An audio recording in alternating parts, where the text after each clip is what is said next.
Welcome everyone, क्या हाल चाल आप सभी लोगों के। So we are again back on due परीक्षा विद और आयनिक इक्विलिब्रियम का यहाँ पर पार्ट 2 डिस्कस करने जा रहे हैं। केमिकल इक्विलिब्रियम हो चुका है। मान के चलिए केमिकल इक्विलिब्रियम में से जो भी सवाल आने वाला है वो उसी वीडियो में से आएगा। उससे बाहर बहुत रेयर चांसेस है कुछ आ जाए। 15 नंबर के आसपास बनेगा आपका, तो उसको जरूर देखिएगा। फिर आयनिक इक्विलिब्रियम पर आप यहाँ पर आए तो पार्ट 2 देखिएगा, दोनों इंपॉर्टेंट है। फर्स्ट वाला तो काफी पहले कर दिया था, तो अगर जो लोग भूल गए होंगे तो यार देख लीजिएगा, आपका शायद इनऑर्गेनिक के दौरान ही कर दिया था मैंने वो वाला अपलोड पहले। अब यहाँ पर कंडक्टेंस और सॉलिड स्टेट बताएगा, मुझे नहीं पता कब तक अपलोड होगा। एग्जाम है क्वांटम केमिस्ट्री का, बहुत डिफिकल्ट है यार, अभी तक शायद सबसे चैलेंजिंग रहेगा। कुछ खास आता भी नहीं है, देखते हैं जैसे भी होगा, मैनेज करने की कोशिश रहेगी। पर आई एम नॉट श्योर मैं कब वहाँ पर बाकी के लेक्चर्स को अपलोड करूंगा। पर हाँ, एग्जाम से पहले तो आपकी करने की कोशिश है। अब 18 और 20 को दो एग्जाम है, दोनों में ही कुछ खास पढ़ नहीं रखा। आपका मुझे याद है 22 को है, तो कोशिश यही है कि जैसा भी होगा 21 तक तो कर ही देंगे। बाकी देखते हैं जैसा होगा देखा जाएगा। और कोशिश है कुछ ना कुछ तो आपको काफी कुछ तो कर ही दिया। अब जैसे इनऑर्गेनिक और ऑर्गेनिक भी कर ही दिया, तो ये भी कर ही लेंगे। बाकी दो में बिल्कुल याद रखिएगा। तो क्या डिस्कस करेंगे, बची हुई चीजें जो होंगी वो सारी की सारी यहाँ पर निपटा देंगे। कुछ अच्छे सवाल हैं उनको डिस्कस करेंगे। एक राय मैंने आपको दी कि आप केएल कपूर साहब की बुक से इसके सवालों को गो थ्रू कर लेगा, जो लोग पहले दिख रहे हैं। बाकी जो लोग एकदम रात को अभी उठा के आए, एग्जाम है मतलब कल आपका आकर, तो आप फिर ये वीडियो देख के जाइए। जिन्होंने देख लिया अच्छा खासा और फिर वो पूछ रहे हैं कि क्या करें, तो मैं बोलूंगा आप केएल कपूर साहब की किताब में वो सॉल्व एग्जाम्पल्स है ना, उनको आप गो थ्रू कर सकते हैं। काफी ज्यादा आपको हेल्प मिल जाएगी वहां से। बाकी आई होप सभी की पढ़ाई बढ़िया चल रही होगी, सभी लोग मेहनत कर रहे होंगे। मेहनत एग्जाम में कुछ ना कुछ हो ना हो, इंसान को मेहनत थोड़ी बहुत करनी पड़ती है। तो मैं ये बोलूंगा, अगर एग्जाम टाइम में काइंड ऑफ हमारा मोमेंटम बन जाता है जनरली हार्ड वर्क करने का, तो इसको कंटिन्यू रखिएगा। आगे जब भी आप कुछ भी करना हो, तो आप जैसे होता है जनरली लोग बोलते हैं कि चलो एग्जाम हो गया, अब हम छुट्टियां ले रहे हैं, अब हम घूमने जा रहे हैं। ठीक है, एक आध दिन जाओ, पर उसके बाद आपको कोशिश ये रखनी चाहिए कि मोमेंटम को अपना कंटिन्यू रखिएगा। काफी आपका फायदा रहेगा। बाकी आपकी मर्जी माने या ना माने, तो जो भी आप करना चाहते हैं उसके लिए आपको फायदा हो जाएगा अगर आप मोमेंटम को कंटिन्यू रखने की कोशिश करेंगे। एक आध दिन के आप ले लीजिए, जहां पर भी जो भी करना हो, नहीं पढ़िए कुछ नहीं करिए, रीलें चलाते रहेगी, एक आध दिन का चल जाएगा। पर अगर आपको मोमेंटम कंटिन्यू करना है, तो जो भी एग्जाम्स खत्म हो रहे हो उसके बाद एक आध दिन के बाद दोबारा आपका कम बैक होना चाहिए। दैट अल्टीमेटली शोज रेजिलियंस कितनी होती है किसी चीज में। आप जो है वो रेजिलियंस भी आपकी कहीं ना कहीं इंप्रूव होगी। तो बहुत सारी चीजें होती हैं, ज्ञान छोटा मोटा दे रहा हूँ आजकल, तो एक और दे दें। तो फिलहाल तो स्टार्ट करते हैं अपने लेक्चर को। तो सबसे पहले आइए सॉल्ट हाइड्रोलिसिस को थोड़ा सा रिवाइज कर लेते हैं, फिर इनके कुछ क्वेश्चंस को देख लेंगे।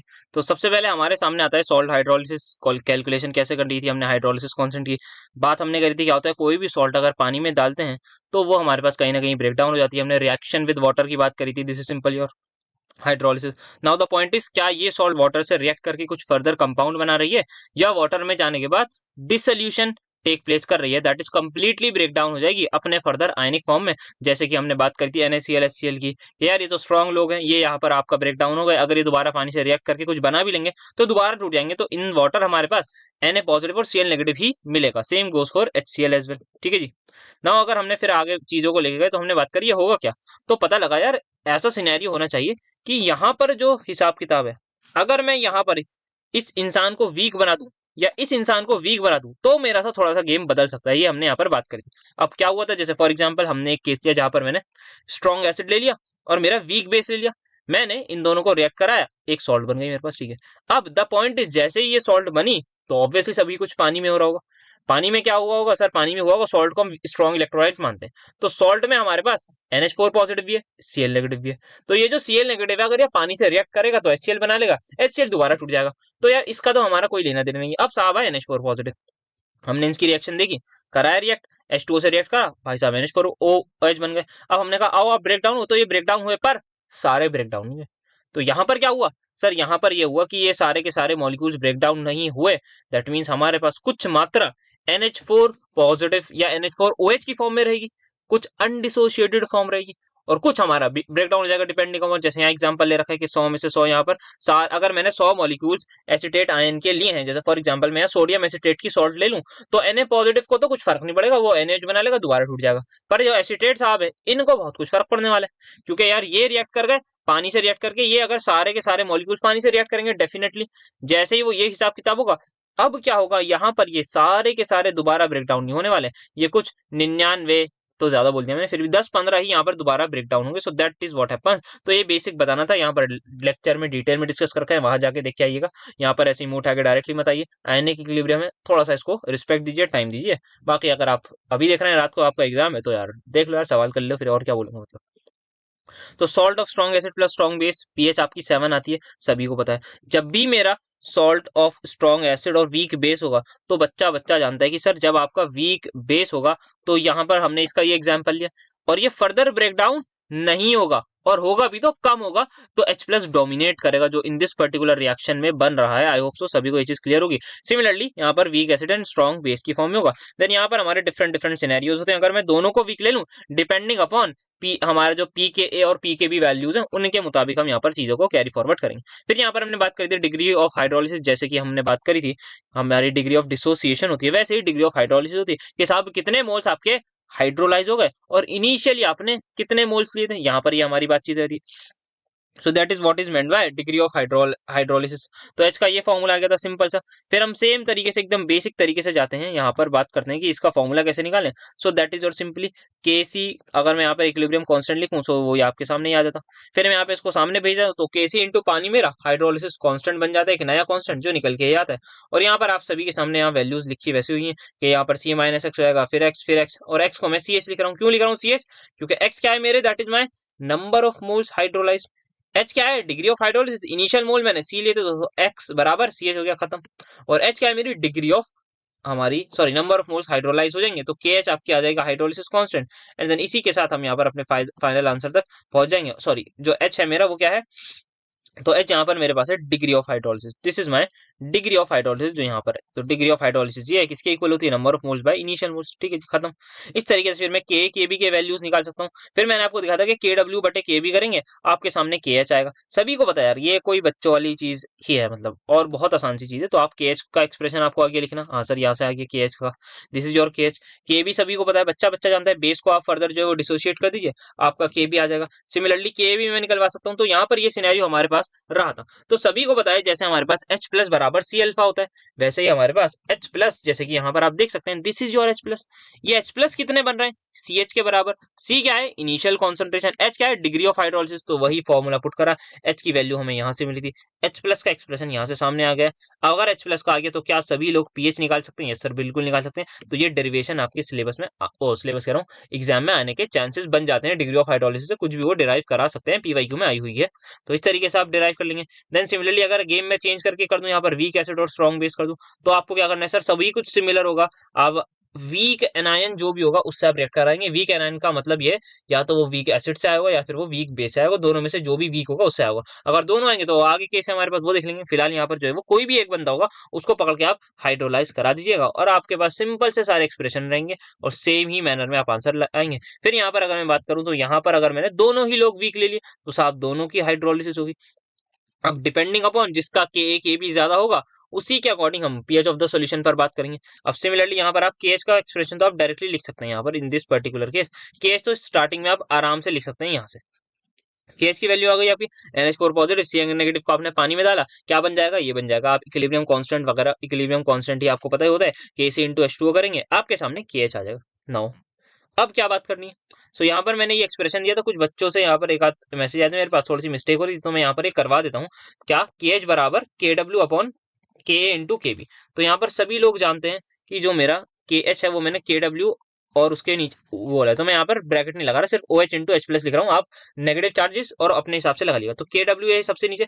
अब के ए की मैं बात करूँ तो के ए कितना होगा, जल्दी से बताइए मुझे। सर के ये लिखा हुआ आपने, H positive C N negative divide by C N, तो यहाँ एच आ जाएगा, यहाँ पर सी एन नेगेटिव और नीचे डिवाइड में एच सी एन आएगा। तो मैं उस पर्टिकुलर आदमी को ऊपर भेज रहा हूँ, किसी को कोई डाउट में? नो सर, बिल्कुल नहीं। ठीक है। अब सिमिलरली केबी की बात करूं तो सर केबी भी एकदम आप डायरेक्टली लिख सकते हैं चाहे तो, वरना मैं पीछे दिखा दूं, NH4OH NH4OH। तो यहाँ पर मेरे पास आ रहा है NH4 पॉजिटिव लगा लीजिएगा, OH, फिर नीचे अमोनियम हाइड्रोक्साइड। तो मैं उस पर्टिकुलर आदमी को ऊपर भेज दूं, तो किसी को कोई डाउट? नो सर, बिल्कुल नहीं। अब देखो जी क्या क्या कैंसिल हो रहा है, इससे ये उड़ाओ, इससे ये उड़ाओ, क्या बचा, HCN into NH4OH, HCN into NH4OH। देखूं क्या यही, हाँ बिल्कुल सही यार, HCN इंटू NH4OH और नीचे NH4 पॉजिटिव और CN नेगेटिव। तो आप सभी के सामने ये एक्सप्रेशन निकल के आ रहा होगा। प्रूफ आपको इस तरीके से करना है, अगर वो करवाएं तो आप कर लीजिएगा। बाकी इसकी पीएच की बात करें तो वही सेम आएगा आपका। आपका H प्लस कैसे निकालना है, यहाँ से निकालेंगे। H प्लस किसके इक्वल हो जाएगा, आपका जो K का फॉर्मूला लगाइएगा, H positive into CN negative by CN, and then ultimately आपके सामने सेम आ जाएगा। HCN में वैल्यूज पुट करिएगा, HCN की क्या थी CH, CN नेगेटिव की क्या थी, वही आपके सामने C into 1 minus alpha, and then आपके पास H अपॉन 1 माइनस अल्फा आ जाएगा। और जिसको आप अगेन हम मानते हैं कि 1 - H जो है वो बहुत ज्यादा, क्योंकि यहाँ पर बहुत कम हाइड्रोलिसिस मानते हैं तो ये लगभग इक्वल टू 1 ही होगी, तो ये हम मानते हैं। और फिर अल्टीमेटली हमारे पास ये आ जाता है एक्सप्रेशन। तो आई होप सो सभी को ये चीज आसानी से समझ में आ रही होगी, कोई इसमें कोई डाउट डाउट दिक्कत की बात नहीं होनी चाहिए। बहुत बार डिस्कशन यहाँ पर कर रखा है। जैसे यहाँ पर एक एग्जाम्पल लिया था, पीएच हमारे पास जब होता है, जब पीके बराबर पीके भी होता है, तो पीएच हमारी 7 होती है। ऐसा हमें सोडियम सॉरी अमोनियम एसिटेट की फॉर्म में दिखता है, जिनके पीके और पीकेबी वैल्यूज बराबर होगी। तो ये यहाँ पर हमने बात करी थी। और क्यों होता है फिर यहाँ पर, ये सभी लोग आप ड्राइव कर लेगा, मुझे नहीं लगता मुझे यहाँ बताने की भी जरूरत है। सेम आपको लॉग लेना सब कुछ बहुत डिटेल में सिखा रखा है। आप यहाँ पे लॉग लोगे बैठ के, जैसे ही लॉग लोगे तो ये साहब पीछे आ जाएंगे। या आपको पता है ना, लॉग ए की पावर एक्स, तो एक्स टाइम लॉग एक्स हो जाता है, तो ये साहब आ गए पीछे। ठीक है, फिर हमने क्या करा, सभी को अंदर भेजे, तो लॉग के डब्ल्यू प्लस लॉग के ए माइनस लॉग के भी हमारे पास आ जाएगा। ठीक है, ठीक है सर जी, यहाँ तक आपके सामने हो गया। अच्छा, यहाँ पर क्या करा था मैंने, एक और चीज फिर मैंने बोली, मैंने लॉग नहीं लिया था, यहाँ पर मैंने माइनस ऑफ लॉग ले लिया था। यहाँ पर भी फिर माइनस ऑफ लॉग लीजिए। क्यों सर आपने ऐसा क्यों करा, आपकी जरूरत कैसे हुई बेटा, ये पीएच बन जाएगी ना इसलिए। ठीक है सर, समझ में आ गया। तो ये पीएच आ गया, यहाँ पर ये जो माइनस था ये बाहर आ। आई होप ये माइनस समझ में यहाँ पे जस्टिफाई में कर पा रहा हूँ। फिर लॉग के डब्ल्यू, आपने लॉग की प्रॉपर्टी लगाई, जो मल्टीप्लाई में वो प्लस आएंगे, जो डिवाइड में वो माइनस आएंगे, खत्म।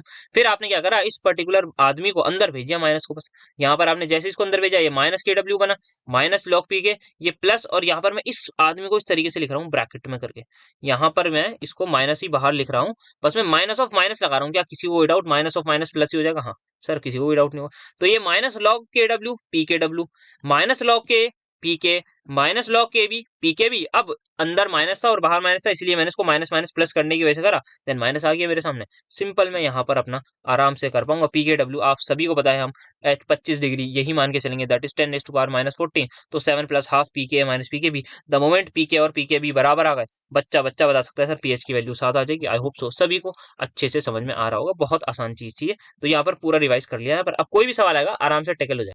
तो अब यहाँ पर हमें ये प्रूफ करना था, hydrolysis constant for this particular आदमी इज दिस। तो यार सबसे पहले मुझे बताइए, जिंक क्लोराइड एक सॉल्ट है, हाँ सर। इसमें कौन सा आयन हाइड्रोलाइज होगा? सर वो आयन हाइड्रोलाइज होगा जो वीक एसिड या वीक बेस से आ रहा है। क्या HCl वीक एसिड से आ रहा होगा? नो सर, सॉरी HCl बोल दिया आपने, मैं क्या बोल रहा हूँ चाह रहा हूँ, क्लोराइड आयन क्या वीक एसिड से आ रहा होगा? नो सर, HCl खतरनाक एसिड है। क्या जिंक वीक बेस से आ रहा होगा? हाँ सर, जिंक ही आ रहा होगा। तो यहाँ पर अब बात करें, हमारे पास जिंक 2 पॉजिटिव है, उसको मैंने रिएक्ट करा होगा पानी के साथ, बच्चा बच्चा बता देगा यहाँ पर मुझे क्या मिलने वाला है, दैट इज योर ZnOH का होल ट्वाइस, साथ में मुझे H प्लस लूज हो जाएगा। In order to balance this particular reaction, I think I have to put 2 here as well as 2 here. क्या ये सही है? एक बार मैं चेक कर लूं।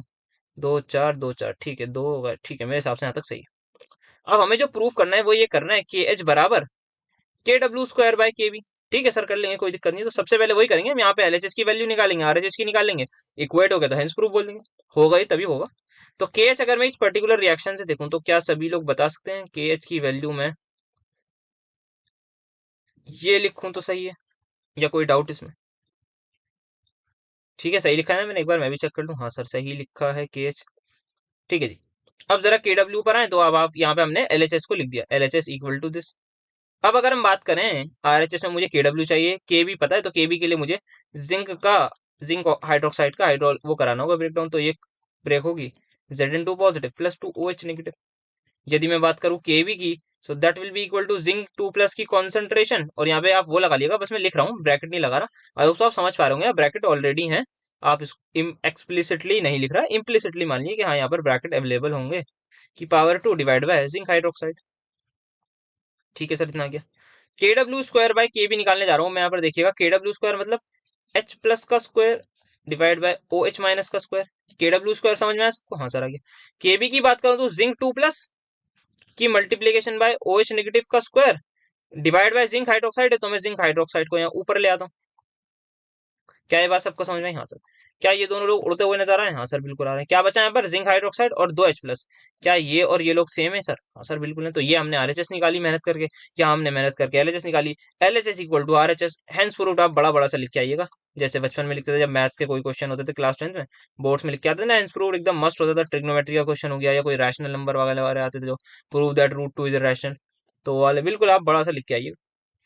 नेक्स्ट आते हैं यहाँ पर, तो व्हाट इज सॉल्ट हाइड्रोलिसिस, तो ये तो आप बता ही देंगे। सॉल्ट हाइड्रोलिसिस में क्या होता है, कोई भी हमारे पास जो एनायन होता है या कैटायन होता है, वो हाइड्रोलाइज हो जाता है, जो वीक एसिड या वीक एसिड या वीक बेस में से आता है। हाइड्रोलाइज का मतलब क्या होता है, पानी के साथ रिएक्शन को हम बोलते हैं हाइड्रोलिसिस। अगर कोई कंपाउंड बना लिया और उस फॉर्म में एग्जिस्ट कर दिया तो हाइड्रोलिसिस हो गई।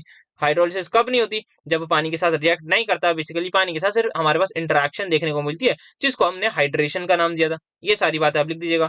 अब यहाँ पर अगर मैं देखूं तो यहाँ मुझे डिग्री ऑफ हाइड्रोलिसिस कैलकुलेट करनी है, तो मुझे यहाँ पर H की वैल्यू निकालनी है। मुझे कॉन्सेंट्रेशन दे रखी है सोडियम एसिड की 0.1, मुझे के की वैल्यू दे रखी है, मुझे के बी की वैल्यू, ठीक है। तो अगर मैं देखना चाहूँ हाइड्रोलिसिस कांस्टेंट में कैसे निकालूंगा सर, वो तो आप बताएंगे ना। तो क्या सभी को पता है के H is equals to C H square होगा? हाँ सर, ये तो हमने पढ़ा ही है। नहीं भी होगा तो आप एक्सप्रेशन बैठ के निकाल लीजिएगा, बाकी मुझे तो पता है सी एच स्क्वायर अपॉन 1 - होता ही है। हाँ सर ठीक है। तो क्या मुझे के एच की वैल्यू पता है? नो सर नहीं पता। पर मुझे ये पता है ना कि के एच बराबर के डब्ल्यू बाई के ए होता है, सर ये तो पता है। क्या मुझे यहाँ से ये पता है ये 0.1 है? हाँ सर पता है। क्या ये एच स्क्वायर पता है? नो सर ये तो निकालना है। तो वैल्यूज पुट करेंगे, क्या आंसर नहीं आ जाएगा? सर आ जाएगा। सिंपल सा कैलकुलेटर, आप पे जिम्मेदारी छोड़िए और आंसर को कैलकुलेट कर लीजिए। यहाँ पर आप 10 की पावर -14 रख देंगे, नीचे 1.75 और ये ऊपर इंटू 10⁻⁻5 में माइनस में, तो ऊपर जाके प्लस में हो जाएगा। सिमिलरली ये क्या है 1/10 है, इधर जाऊंगा तो यहाँ पर भी मैं यहाँ पर +1 कर देता हूँ, यहाँ पर भी +1 कर देता हूँ। तो मेरे पास क्या बच रहा है यहाँ पर 10⁻, यहाँ पर 6 आ जाएगा, तो -8 डिवाइड बाय 1.75, ये आपका स्क्वायर के इक्वल आ जाएगा। अकॉर्डिंगली आप निकाल लीजिएगा, ये आ जाएगा 10⁻⁻5। इसको आप रूट में कैलकुलेट कर लीजिएगा, 1/√, जिसको जो भी आंसर है रिपोर्ट कर दीजिएगा। So that's how you have to do. Then next हमारे पास आता है कि हमारे पास जो है वो स्ट्रॉन्ग एसिड और बेस की हाइड्रोलाइज सॉल्ट क्यों नहीं होते, बता दीजिएगा कि अगर वो हो भी गई तो दोबारा से आपके सामने जो है वो सेम हिसाब किताब आ जाएगा। इस तरीके से आप चीज़ों को एक्सप्लेन कर दिएगा। फिर आई थिंक ये सेम क्वेश्चन है मुझे लग रहा है। हाँ, सब कुछ इन्होंने सेम वैल्यूज दे रखी है। ये अलग है तो क्या? नहीं यार, अलग अलग पेपर में है और सेम ही सवाल है। देखिए आप, ये अलग है बिल्कुल, ये अलग है। तो यहाँ पर अलग अलग पेपर में है और एग्जैक्टली आपका सेम सवाल ही है, तो आसान तरीके से बन जाएगा, तो इसमें कोई ज्यादा सोचने वाली बात नहीं। देन ये डेरिवेशन की हमने बात कर ली। यहाँ पर क्या है, वीक एसिड और वीक बेस है, दोनों के ही अभी लास्ट हमने बहुत डिटेल में इसके बारे में डिस्कशन करा है हमारे पास।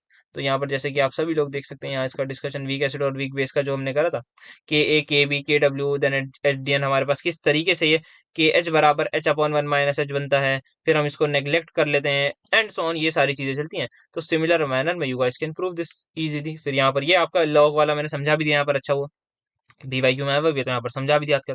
तो इस तरीके से करना है इस चीज को। सो यहाँ पर what is solubility product and इसकी एप्लीकेशंस के बारे में थोड़ा सा देखना है, तो यहाँ पर प्रॉपर डेफिनेशन यहाँ पर लिया है, प्यूरी शर्मा का कटआउट है। इसको एक बार रीड कर लिएगा ताकि थोड़ा सा आइडिया लग जाए किस तरीके से आंसर को फ्रेम करना है। देन यहाँ पर अगर मैं उसकी बात करूँ एप्लीकेशंस की, तो एक दो चीज आप बोल सकते हैं, that is purification of common salt and then यहाँ पर सॉल्टिंग आउट ऑफ सोप। इसको आप यहाँ पर देख लीजिए किस तरीके से यहाँ पर इन्होंने चीजें लिख रखी हैं, उसके अकॉर्डिंग आप लिख दीजिएगा। जैसे यहाँ पर हमारे पास सॉल्टिंग आउट ऑफ सॉल्ट होता क्या है, प्योरिफिकेशन ऑफ सॉल्ट में काम आता है, ये वाली चीज आपको जो है वो थोड़ा सा समझनी है। तो ये सॉल्टिंग आउट वगैरह आप देख लीजिएगा, इसको मैं बात नहीं करना चाह रहा यहाँ पर क्योंकि बहुत ऐसी और सी चीज है। देन ये ionic equilibrium involving complex ions, तो यहाँ पर आप फिलहाल देख सकते हैं इस चीज को कि सिनेरियो यहाँ पर ये होगा कि अगर हम देखें कि AgCl जो है वो हमारे पास मुश्किल से सोल्यूबल होती है इन वाटर में, पर जैसे ही हमने उसमें अमोनिया डाला साहब उसकी सोल्यूबिलिटी बढ़ जाती है। इसका रीजन की बात होती है। तो ऐसा हुआ क्यों?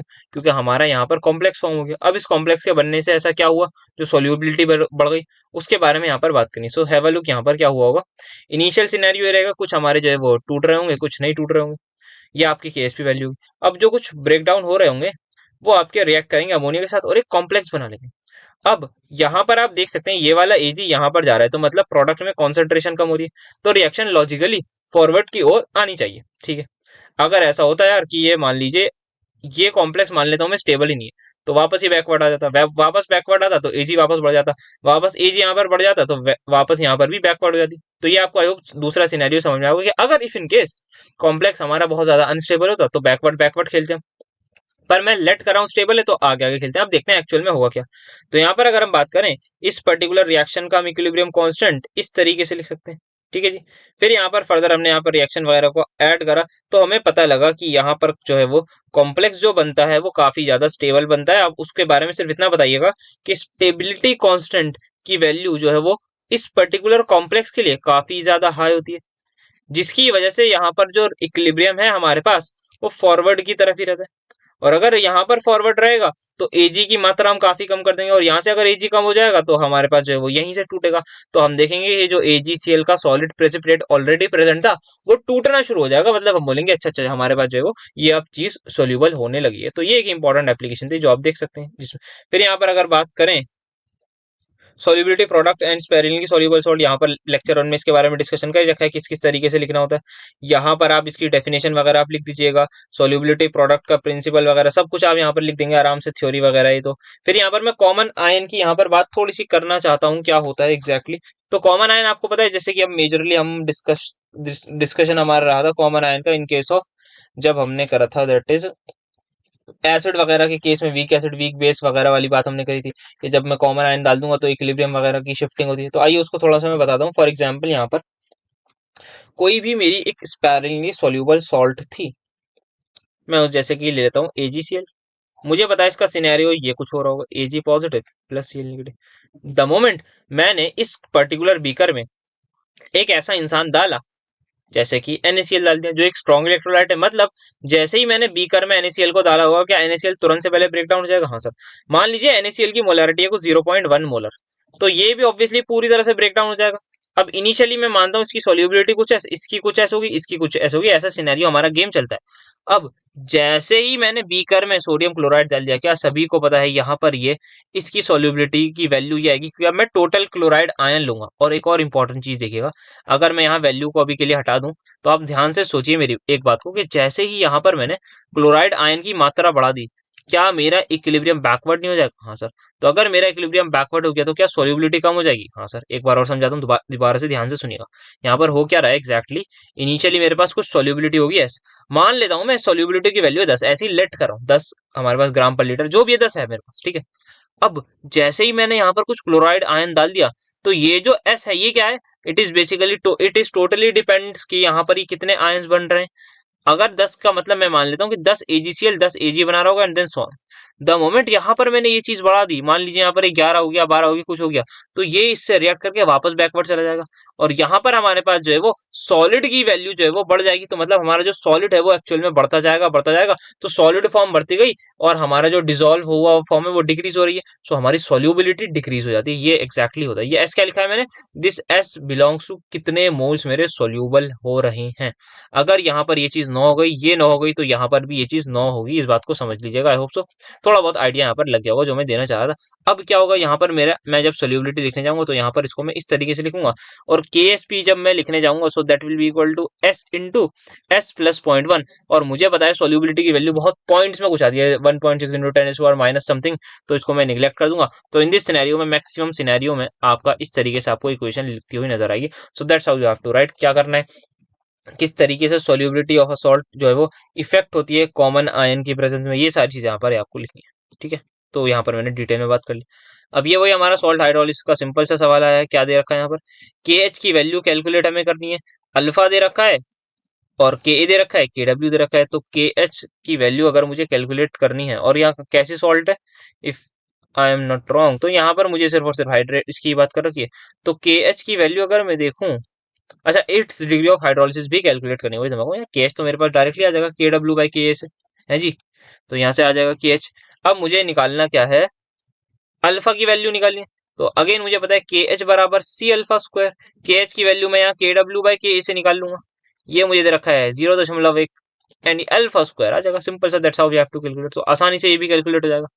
नेक्स्ट यहाँ पर अगर मैं बात करूं तो मुझे कैलकुलेट करनी है सोल्यूबिलिटी प्रोडक्ट। अच्छा KSP की वैल्यू कैलकुलेट करनी है, और मुझे यहाँ पर सोल्यूबिलिटी इसकी दे रखी है। तो ध्यान से देखिएगा क्या हो रहा है, Ag2Cr दिस सिनेरियो रहेगा आपका, किसमें ब्रेक डाउन होगा, 2Ag positive plus CrO4 negative. अभी ध्यान से मेरी बात को सुनिएगा, अगर मान लू मैं इसकी सोल्यूबिलिटी S, तो इसकी 2S, इसकी S, तो मैं KSP लिखने जाऊंगा, so that will be 2S का square into S, that will be equal to 4S3। अगर यहां तक सिनेरियो था। अब उन्होंने क्या बोला है कि आपको यहां पर सोल्यूबिलिटी प्रोडक्ट बताना है। अगर हमें सोल्यूबिलिटी ये दे रखी है, दैट इज 8 इंटू 10⁻⁻5, यहाँ पर इसकी वैल्यू दे रखी है, ठीक है। ये समझ में आ जाएगा। क्या यहाँ से मैं वैल्यू पुट करके KSP की वैल्यू पुट करके निकालूंगा? सर बिल्कुल निकालेंगे।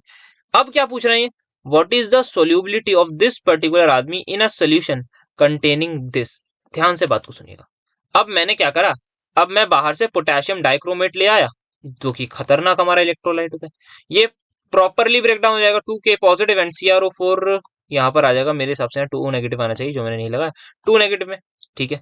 यहाँ पर मुझे ये भी दे रखा है कि ये 0.01 है, तो यहाँ पर ये भी 0.01 होगा और यहाँ पर ये भी 0.01 मोलर ही होगा। क्या ये बात सबको समझ में आई है? अब ध्यान से बात को सुनिएगा, जो KSP की वैल्यू है KSP is your solubility product और वो एक इक्विलिब्रियम कांस्टेंट है जिसकी वैल्यू हमेशा सेम रहेगी। तो यहां से जो KSP निकल के आएगा वो हमेशा जैसा था वैसा ही रहेगा।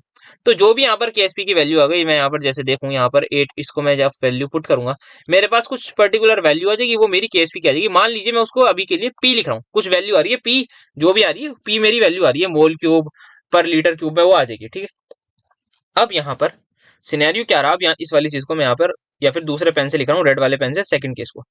तो सेकंड केस अब मेरा क्या है, यहाँ पर मुझे निकालना है सोल्यूबिलिटी ऑफ इसकी वैल्यू जिसको मैंने S लिखा है। ठीक है, ये मेरा 2S आ जाएगा, यहाँ पर ये मेरा S आ जाएगा, बट इस वक्त ये S प्लस 0.01 मोलर होगा। क्यों? क्योंकि यहाँ पर मैंने क्रोमेट आयन डाल दिया और यहाँ पर मुझे इस पर्टिकुलर चीज को निगलेक्ट करना होगा। क्यों करना होगा सर?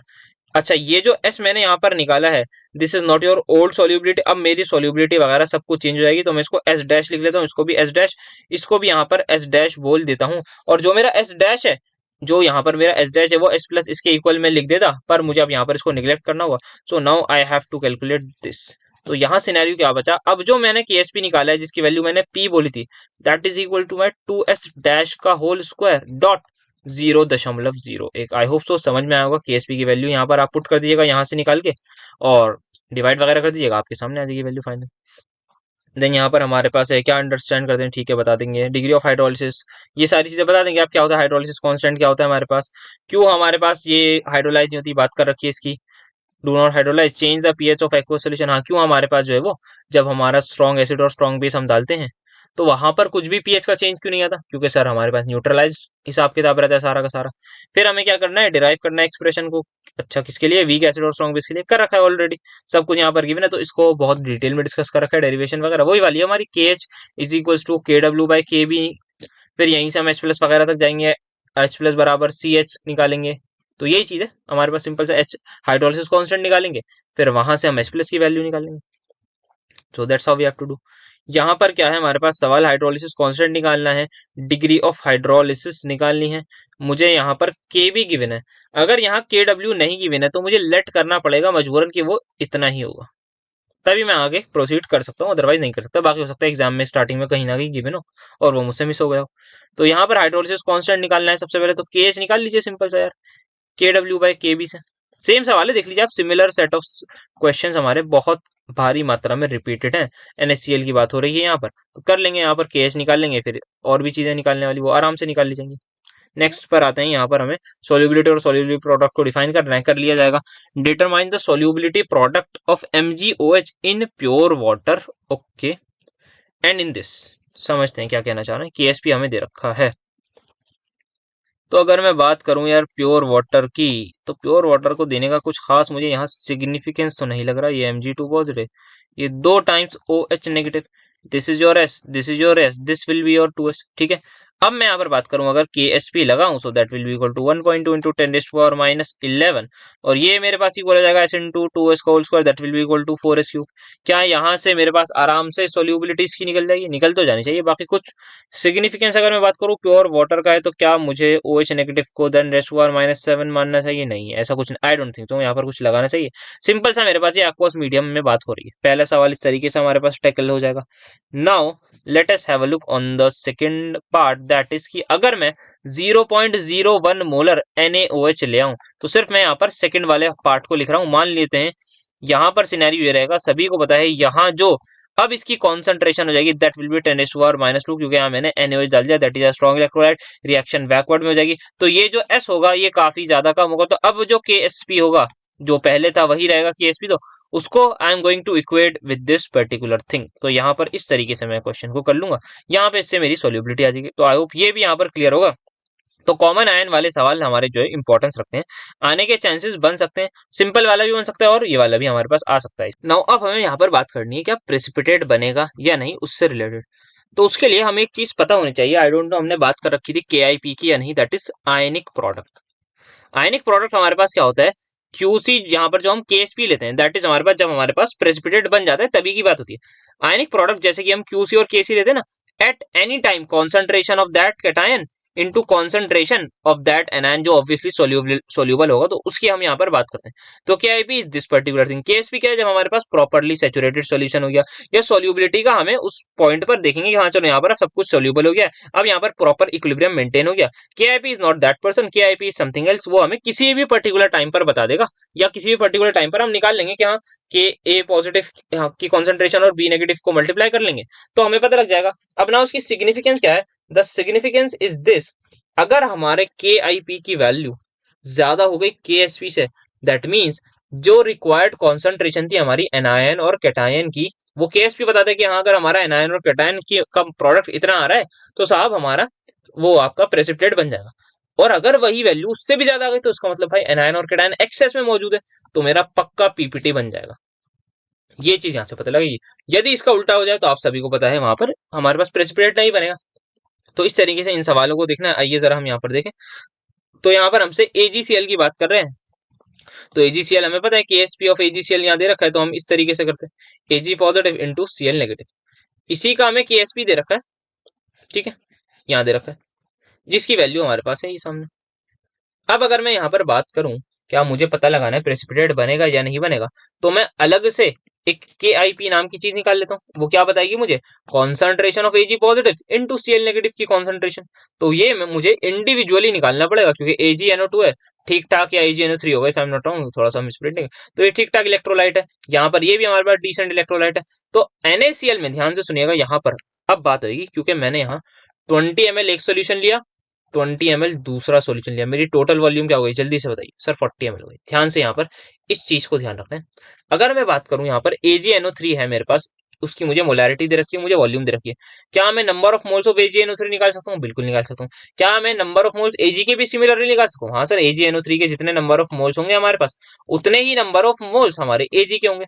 तो अगर मैं बात करूं AgNO3 के जो नंबर ऑफ मोल्स होने वाले हैं, दैट विल बी यहाँ पर मोलैरिटी इनटू वॉल्यूम।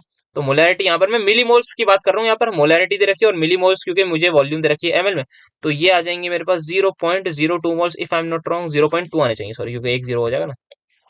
सिमिलरली ये भी 0.2 हो जाएंगे। सिमिलरली अगर मैं सोडियम के में क्लोराइड आयन के मोल्स की बात करूं, so that will be again equal to, यहाँ पर मुझे 2 से 20 से मल्टीप्लाई करना होगा, तो यहाँ पर भी मैं मिली मोल्स लिखने जा रहा हूँ, सो 0.08 आ जाएंगे। अब ध्यान से बात सुनिएगा, अब क्योंकि अब मैंने सोल्यूशन को मिक्स कर दिया, अब जैसे ही मैंने सॉल्यूशंस को मिक्स कर दिया मुझे मोल्स पता है दोनों के, अब वॉल्यूम मेरी टोटल 40 है। दैट्स वाई यहाँ पर मुझे ये चीज का ध्यान रखना था कि अब जो मैं KIP निकालूंगा that will be the concentration of Ag, क्योंकि KSP में सिंपल सा मैं ब्रेक डाउन करूंगा, यहाँ पर ये सिनेरियो आएगा, स्टोइचियोमेट्रिक कोएफिशिएंट बनाएंगे तो कोई दिक्कत की बात नहीं है। तो जब मैं KIP निकालूंगा that will be given weight, sorry given weight कह रहा हूँ, number of moles of Ag divide by concentration कितनी आ रही है 40, क्योंकि सभी कुछ मैंने यहाँ पर मिली मोल्स में ले रखा है, ये मेरे मिली मोल्स से, यहाँ पर भी मैंने ml में लिया है तो वो कैंसिल हो जाएगा, उसकी टेंशन हमें नहीं लेनी। देन सेकंड थिंग इज क्या था, ये 0.08 आ रहा है, तो 0.008 डिवाइडेड बाय 40, तो यहाँ पर आप फर्दर कैलकुलेट करेंगे, तो यहाँ पर अगर मैं इसको देखूं तो 2 इंटू जी आ जाएगा 16, नीचे आ रहा है मेरे पास 16, जीरोस को अगर मैं हिसाब किताब करूं तो ये हो जाएगा 400, तो यहाँ पर आ रहा है 2 जीरो, यहाँ पर आ रहा है 1, तो 3 जीरो आ गए और यहाँ पर भी 3 आ जाएंगे, तो 10⁻⁻6 आ रहा है। तो ये मेरे वैल्यू आ रही है KIP की। तो क्या मैं देख सकता हूँ ये वैल्यू ज्यादा है, क्या मुझे कोई बता सकता है ये वैल्यू ज्यादा है या 1.6 इंटू 10⁻10 ज्यादा है? कुछ बच्चे कह रहे होंगे सर यहाँ 10 है यहाँ 6 है, ये ज्यादा है, बेटा ये 1 अपॉन में, तो यहाँ पर ध्यान रखिएगा ये 1/10⁻6 और ये 1/10⁻10 है, तो 10 पॉइंट लगाने होंगे जीरो से पहले और यहाँ पर 6 लगाने होंगे, तो ऑब्वियसली 6 वाले में मतलब जो है वो बड़ा नंबर होगा, तो KIP की वैल्यू ज्यादा है, that means I can clearly से कि साहब प्रेसिपिटेट आपका बनेगा।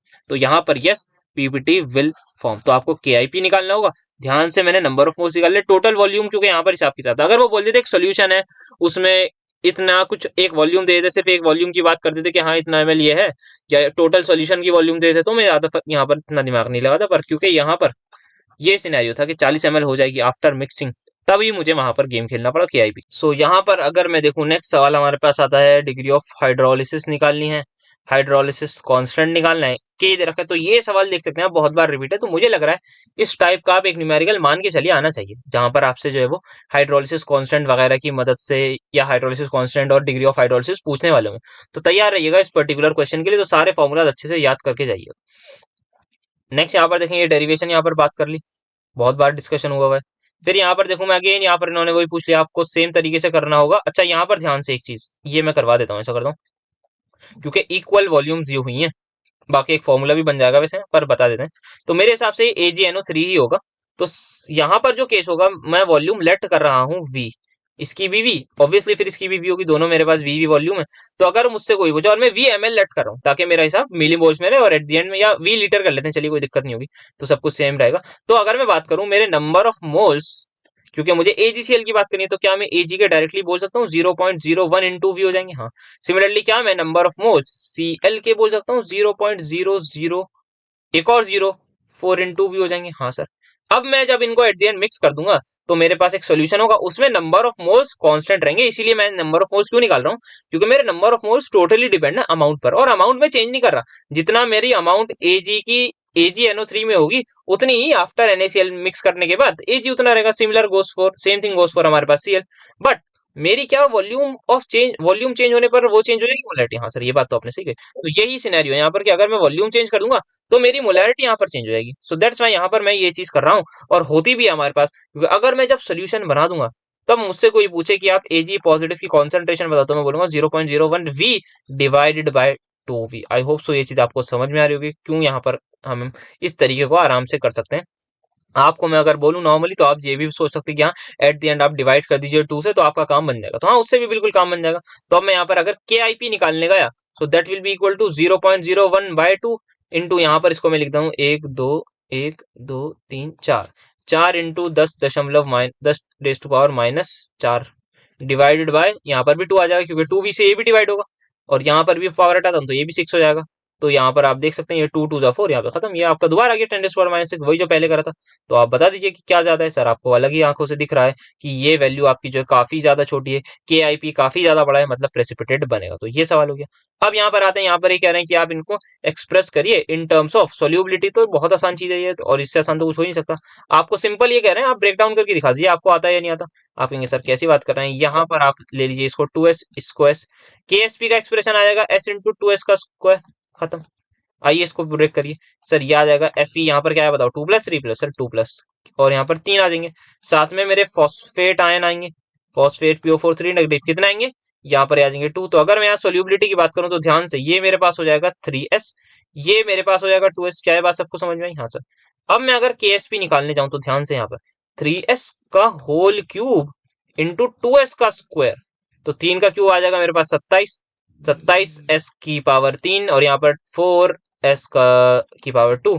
सो that will ultimately be equal to 108 into s की पावर 5 आ जाएगा। काइंड ऑफ मेरे पास ऐसा जर्कोनियम फॉस्फेट का भी सवाल बनता है, तो ZR आ जाता है, तो वहां पर भी आई थिंक सिमिलर ही काइंड ऑफ आंसर आ सकता है। अब वो आपसे ये भी बोल सकते हैं कि आप KSP का बताइए क्या एक्सप्रेशन बनेगा, तो आप कहेंगे यार, या सोल्यूबिलिटी का एक्सप्रेशन क्या बनेगा, यहाँ पर क्या पूछ रहे हैं इन्होंने, express solubility of the product. हाँ, यहाँ पर आपको सोल्यूबिलिटी एक्सप्रेस करनी है ना, इन टर्म्स ऑफ अच्छा सोल्यूबिलिटी प्रोडक्ट की करनी है। चलो ठीक है, हो सकता है कल को आपसे वो बोलते हैं express solubility in terms of solubility product, तो आपको थोड़ा सा हिसाब किताब इधर उधर करना पड़ेगा। यहाँ पे ये आ जाएगा, फिर आप इसको लिख देंगे, और यहाँ पर ये करके यहाँ पर 5 लिख दीजिएगा, या फिर आप होल पावर को 1/5 कर देगा।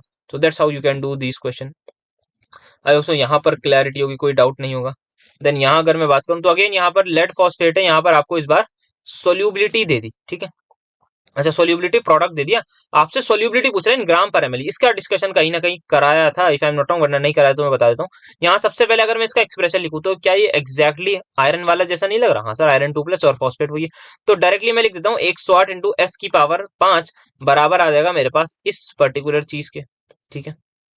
एंड देन अल्टीमेटली मैच करेंगे, हम थोड़ी सी कैलकुलेटर साहब का इस्तेमाल लेंगे और अपने आंसर तक पहुंचेंगे। तो जो भी s का आंसर आएगा मेरे पास, जो भी यहाँ पर, अच्छा यहाँ यूनिट गायब है, तो प्रोबेबली वैसे तो हमारे पास नॉर्मली उसी में होती है जो हमारे पास होती है मोल्स पर लीटर में।